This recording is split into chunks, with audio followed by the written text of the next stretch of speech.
வணக்கம். என்னோட box pack சீரீஸ்ல வந்து பாத்தீங்கன்னா கொடிகாத்த குமரன், அதாவது திருப்பூர் குமரன் பத்தின ஒரு பாக்ஸ் பேக் வந்து பார்க்கலாமா? சோ பாருங்க, திருப்பூர் குமரன் அவர்கள் ஈரோடு மாவட்டத்துல இருக்கக்கூடிய சென்னிமலையில வந்து பிறந்திருந்தாரு. சோ இளம் வயதிலேயே வந்து பாத்தீங்கன்னா சுதந்திர போராட்டத்துல தன்னை அதிகமா ஈடுபடுத்திக்கிட்டாரு. ஸோ 1932ல வந்து பாத்தீங்கன்னா காந்தியடிகளை பிரிட்டிஷ் அரசாங்கம் கைது பண்ணிட்டாங்க.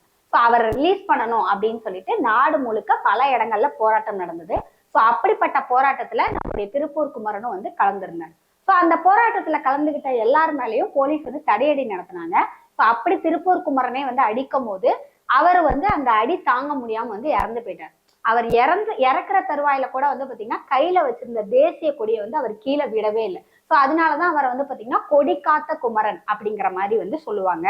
ஸோ அவரோட தியாகத்தை வந்து நினைவுபடுத்துற வகையில அவருடைய நூற்றாண்டுல வந்து பாத்தீங்கன்னா இந்திய அரசு அவருக்கு அஞ்சல் தலை வந்து ரிலீஸ் பண்ணாங்க. தேங்க்யூ.